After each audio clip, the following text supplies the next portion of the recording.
नमस्कार, फाइटर समाचार में आपका स्वागत है। पेश आज 17 फरवरी दोपहर 3 बजे राजस्थान की खास खबरें। बीसीसीआई ने आईपीएल के 18वें सत्र का कार्यक्रम जारी कर दिया है। पहला मैच पिछले विजेता कोलकाता और बेंगलुरु के बीच 22 मार्च को होगा।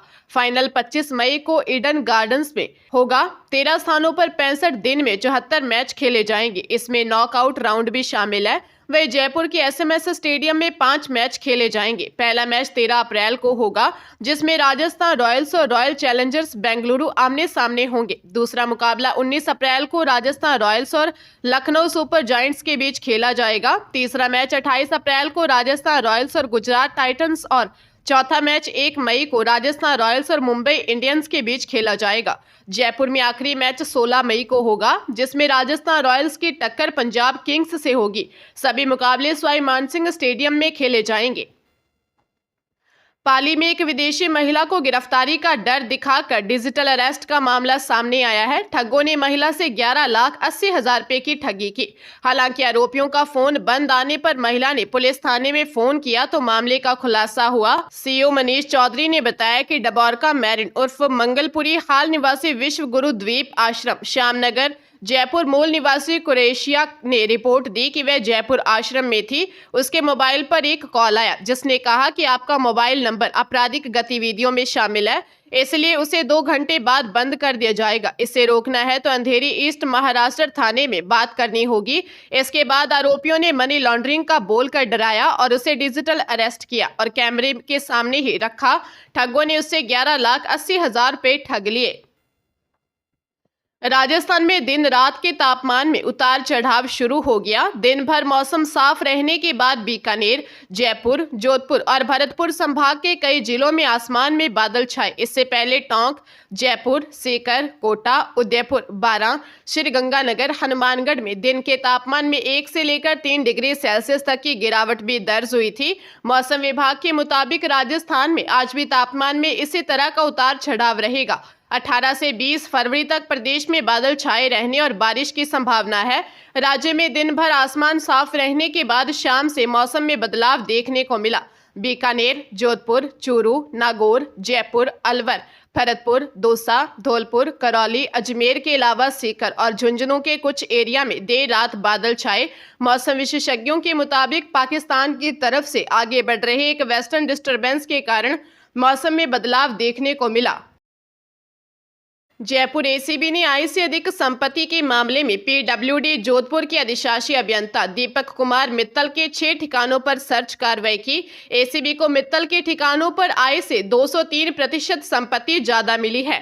एसीबी के डीजी डॉक्टर रवि प्रकाश मेरडा ने बताया कि टीमों ने एक्सीएन के जोधपुर, जयपुर, उदयपुर व हरियाणा के फरीदाबाद के 6 ठिकानों पर कार्रवाई की। जयपुर में 1 करोड़ कीमत के 4 प्लॉट, उदयपुर में 1 करोड़ 34 लाख के 10 प्लॉट, 6,50,000 के बयावर, अजमेर में 3 प्लॉट, जयपुर के बरकत नगर आवास से 50 लाख नगद, आधा किलो सोना व 1.5 किलो चांदी के आभूषण, 18 बैंक खाते मिले हैं जिनमें करीब 40 लाख जमा है। म्यूचुअल फंड में 50 लाख रुपए जमा है। 15 लाख रुपए के वाहन खरीदे हैं। बच्चों की पढ़ाई पर 70 लाख रुपए खर्च किए। फरीदाबाद में दीपक के भाई के घर पर भी एसीबी ने छापेमारी की। अमेरिका में अवैध तरीके से रह रहे भारतीयों का तीसरा बैच 16 फरवरी की रात को अमृतसर एयरपोर्ट पर लैंड हुआ। अमेरिकी एयरफोर्स के विमान में 112 लोग आए हैं। इनमें हरियाणा के 44 और पंजाब के 33 लोग शामिल हैं। करीब 6 घंटे की पूछताछ के बाद ये लोग एयरपोर्ट से बाहर आए। हरियाणा के लोगों के लिए पुलिस के अधिकारी वॉल्वो बस लेकर पहुंचे। एयरपोर्ट पर अमृतसर की डीसी साक्षी सानी भी पहुंची। उन्होंने कहा कि सभी लोग शारीरिक रूप से तंदुरुस्त हैं। डिपोर्ट किए गए लोगों में कुछ बच्चे भी शामिल हैं। बच्चों को डायपर के साथ दूध उपलब्ध करवाया। बताया जा रहा है कि देश के 18,000 लोगों को भारत भेजा जाएगा, जिनमें करीब 5,000 लोग हरियाणा से हैं। अब तक कुल 335 भारतीय डिपोर्ट हो चुके हैं। महिलाओं, बच्चों को छोड़कर सभी पुरुषों को हाथों में हथकड़ियां और पैरों में बेड़ियां डालकर विमान में बैठाया गया था। जालोर के सायला थाना क्षेत्र के मौकड़ी गांव में हुए एक सड़क हादसे में बाइक सवार पिता पुत्र की मौत हो गई। थानाधिकारी सुरेंद्र सिंह ने बताया कि सायला निवासी 45 वर्षीय प्रकाश कुमार दवे और 9 वर्षीय उसका पुत्र महावीर बाइक पर सवार होकर मौकड़ी स्थित वोकल माता मंदिर में पूजा पाठ कर घर जा रहे थे। इस दौरान गांव के बाहर सायला रोड पर पीछे से आ रही एक पिकअप ने बाइक को टक्कर मार दी। हादसे में बाइक पर सवार प्रकाश व उसके पुत्र महावीर की मौत हो गई। सूचना पर पहुंचे परिजनों ने दोनों के शव का पोस्टमार्टम करवाने से इनकार कर दिया और सायला सीएचसी के सामने धरने पर बैठ गए। प्रकाश का परिवार गरीब है। प्रकाश मंदिरों में पूजा पाठ कर घर चलाता था, लेकिन मौत के बाद परिवार का गुजारा चलाना मुश्किल है। सायला एसडीएम सूरजभान बिश्नोई, थानाधिकारी सुरेंद्र सिंह के द्वारा समझाइश की गई। फिलहाल पुलिस हादसे की जांच कर रही है। आरपीएससी लाइब्रेरियन ग्रेड द्वितीय सेकेंडरी एजुकेशन डिपार्टमेंट एग्जाम 2024 का 2 पारियों में आयोजन किया गया। 300 पदों पर हुई भर्ती के लिए परीक्षा में अभ्यर्थियों की रुचि बहुत कम नजर आई। आयोग द्वारा इस परीक्षा का आयोजन अजमेर के साथ ही जयपुर, जोधपुर, बीकानेर, उदयपुर और कोटा संभाग जिला मुख्यालयों पर किया गया था। परीक्षा 2 पारियों में हुई। पहली पारी में सुबह 10 से दोपहर 12 बजे तक पहला पेपर हुआ। दूसरे पेपर की परीक्षा दोपहर 2:30 बजे से शाम 4:30 बजे तक ली गई। ओएमआर शीट के 5वें विकल्प को भरने के लिए 10 मिनट का अतिरिक्त समय दिया गया। परीक्षा में जयपुर जिले के परीक्षा केंद्रों पर मात्र 32% ही अभ्यर्थियों ने एग्जाम दिया। जयपुर जिले में कुल 71,228 अभ्यर्थियों का सेंटर आया था, जिनमें से 22,719 अभ्यर्थियों ने एग्जाम दिया। दूसरी पारी में 24,407 अभ्यर्थी अनुपस्थित थे।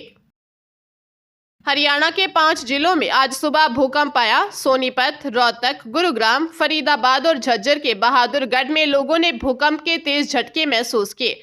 रिक्टर स्केल पर भूकंप की तीव्रता 4 मापी गई है। भूकंप का केंद्र नई दिल्ली था। इसकी गहराई 5 किलोमीटर बताई गई है। नेशनल सेंटर फॉर सिस्मोलॉजी ने सोशल मीडिया एक्स पर इसकी जानकारी दी। भूकंप के तेज झटकों से कई इलाकों में लोग घबराकर घरों से बाहर निकल आए। हालांकि अब तक किसी भी तरह के जान माल के नुकसान की कोई सूचना नहीं मिली है। इसको लेकर पीएम नरेंद्र मोदी ने सोशल मीडिया एक्स पर पोस्ट डालकर लिखा कि दिल्ली और आसपास के इलाकों में भूकंप के झटके महसूस किए गए। सभी से शांत रहने और सुरक्षा सावधानियों का पालन करने की अपील की जाती है।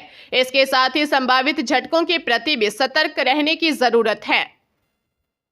बाड़मेर जिले में तेज रफ्तार 2 बाइकों की आमने सामने जोरदार टक्कर हो गई। हादसे में 2 लोगों की मौत हो गई, जबकि 2 लोग घायल हैं।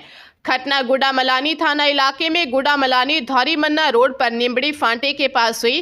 थानाधिकारी देवी किशन ढाका ने बताया कि भेड़ाना गांव निवासी 50 वर्षीय कालूराम अपने साले की लड़की 18 वर्षीय कविता निवासी डेडावास जागीर और 5 वर्षीय पोती लक्षिता के साथ एक शादी समारोह में शामिल होने जा रहा था। दूसरी बाइक पर मौखवा गांव निवासी 50 वर्षीय मालाराम अकेला था।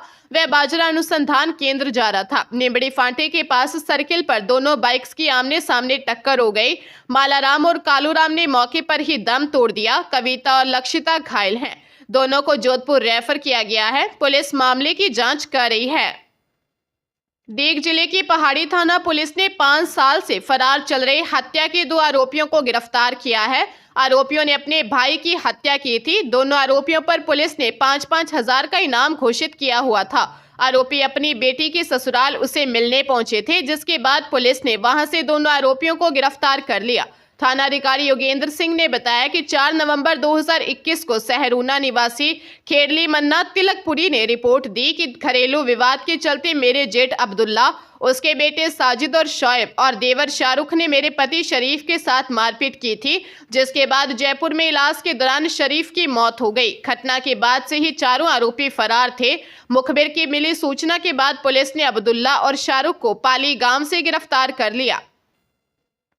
सवाईमाधोपुर की बौली थाना पुलिस ने साइबर ठगी के 2 आरोपियों 21 वर्षीय सचिन गुर्जर निवासी गोल और 19 वर्षीय नमो नारायण मीणा निवासी रतनपुर को गिरफ्तार किया है। पूछताछ में आरोपियों ने 16 लाख रुपए की साइबर ठगी करना कबूला है। थानाधिकारी राधा रमन गुप्ता ने बताया कि गश्त के दौरान पुलिस टीम को दिखा कि लाखनपुर घाटी के नीचे स्कूल के पास 2 लड़के मैसेज भेजकर ऑनलाइन ठगी कर रहे हैं। पुलिस टीम मौके पर पहुंची, युवक पुलिस को देखकर भागने लगे। दोनों बदमाशों को घेराबंदी कर पकड़ा। टीम को दोनों युवकों के मोबाइल में साइबर ठगी करने की एप्लीकेशंस और साइबर ठगी के द्वारा व्हाट्सएप चैनल मिले, जिस पर पुलिस ने दोनों आरोपियों को गिरफ्तार किया। प्रारंभिक पूछताछ में आरोपियों ने 16 लाख रुपए की ठगी करने की बात कबूली है। पुलिस आरोपियों से पूछताछ कर रही है।